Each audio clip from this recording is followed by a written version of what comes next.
पता है चाइना को किस चीज से सबसे ज्यादा तकलीफ होती है? इस चीज से कि जो लोगों पे चाइना कंट्रोल कर रहा है, या लोग से मेरा मतलब देशों से है, उनका कंट्रोल किसी और के पास जाने लगे। चाइना की बातें उनके नेबरिंग या जो छोटे देश है वो मानना अगर बंद कर दे तो उन्हें बहुत बुरा लगता है। और काइंड ऑफ यही बुरा लगने की सीरीज में भारत भी अपना योगदान दे रहा है, जहाँ पर भूटान और भारत के बीच के संबंध बहुत ज्यादा स्ट्रॉन्ग होते हुए नजर आ रहे हैं। आप लोगों को ये तो पता ही होगा कि जो भूटान के राजा है वो ऑलमोस्ट हर कुछ दिनों में, इनफैक्ट हर 2-2 हफ्ते में भारत का विजिट करते हैं। इनफैक्ट मल्टी डे विजिट करते रहते हैं। और कुछ लोगों ने तो इसके ऊपर मीम्स भी बनाना शुरू कर दिए कि शायद यहाँ पर वो सेटल होने के लिए सोच रहे हैं। लेकिन बात ये है कि भूटान एक बहुत ही ज्यादा डिफिकल्ट जियोपॉलिटिकल सिचुएशन के बीच मौजूद है। भूटान एक शांत कंट्री है, पीसफुल है, उनको दूसरों से कोई ज्यादा मतलब नहीं। लेकिन इसके बावजूद चाइना जो है उनके ऊपर अपना इन्फ्लुएंस बहुत स्ट्रांगली डालने की कोशिश करता है। इनफैक्ट कई रिपोर्ट्स के हिसाब से भूटान के बहुत टेरिटरी पर चाइना ने जो है अतिक्रमण करने की कोशिश की है, और इंडिया यहाँ पर मदद करने के लिए भूटान का पहला दोस्त बनकर आता है। इसलिए ये दिख रहा है कि भूटान चाहता है कि भारत अपना आश्रय उनको दे। इनफैक्ट अगर हम कुछ समय पहले जाए इतिहास में तो आपको सिक्किम राज्य की स्थापना नजर आएगी, जो कि भूटान का हिस्सा था, लेकिन सिक्योरिटी रीजंस के चलते उसे भारत को ससीड कर दिया गया था।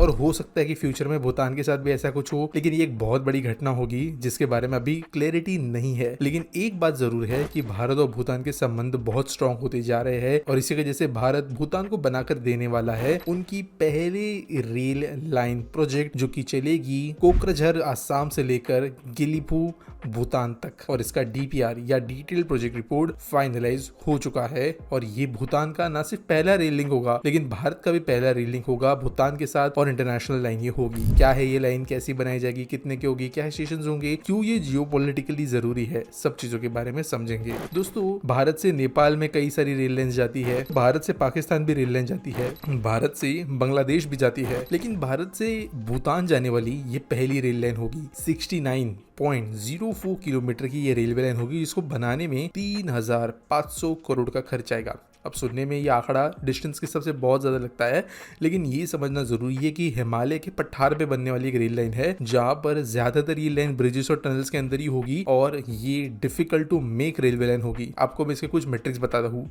इस लाइन के अंदर 29 मेजर ब्रिजेस होंगे, बड़े वाले ब्रिजेस, 65 माइनर ब्रिजेस होंगे, एक रोड ओवर ब्रिज होगा, और 39 रोड अंडर ब्रिजेस होंगे, जिसके अंदर 2 वायडक्ट्स भी होंगे 11 मीटर्स की लेंथ के साथ। यानी अगर आप देखो माइनर और मेजर ब्रिजेस दोनों को कंबाइन करते हुए, तो यहाँ पर किलोमीटर एक से ज्यादा ब्रिज आपको देखने को मिल रहा है। तो ऑब्वियसली एक डिफिकल्ट टू मेक लाइन होने वाली है। अब इस लाइन में 6 स्टेशन होंगे, जहाँ पर कोकराझार के बाद में बालाजन, गरुभाषा, रुनिकाता, शांतिपुर, दत्तगिरी और लास्ट में गिलेफू ये स्टेशन होंगे। अब इस लाइन की वजह से बोडोलैंड टेरिटोरियल रीजन ये एक की ट्रांजिट हब बनता हुआ नजर आएगा। ये वही रीजन है जो हमारे act east policy, neighbourhood first policy के अंतर्गत एक फोकस में लिया जाने वाला रीजन है। और अब ये लाइन किस तरीके से देश को और भूटान को फायदा दिलाएगी वो समझते हैं। दोस्तों, यहाँ पर भूटान काफी आइसोलेटेड रहा है। उनको ना भारी कंपनीज को ज्यादा ले आना पसंद है, उनको ज्यादा भारी देश से इंटरफियरेंस करना अच्छा नहीं लगता है। वो शांति से अपने नेचर में ही रहना पसंद करते हैं। लेकिन अब उनके लिए जरूरी बन रहा है कि वो लोकल बिजनेस को बढ़ाए, कम्युनिटी ग्रोथ करे और इकोनॉमिक ग्रोथ भी फोस्टर करे। और ये रेल लाइन रास्ता खोलेगी पैसेंजर्स एंड गुड्स के लिए, फिर चाहे वो इंडिया से भूटान जाना चाहे या भूटान से इंडिया आना चाहे। ये बहुत ज्यादा एफिशिएंट हो जाएगा, और इसके जैसे बायलैटरल रिलेशनशिप्स दोनों देशों के बीच में और स्ट्रांग हो गई, और एक रीजनल इंटीग्रेशन देखने मिलेगा।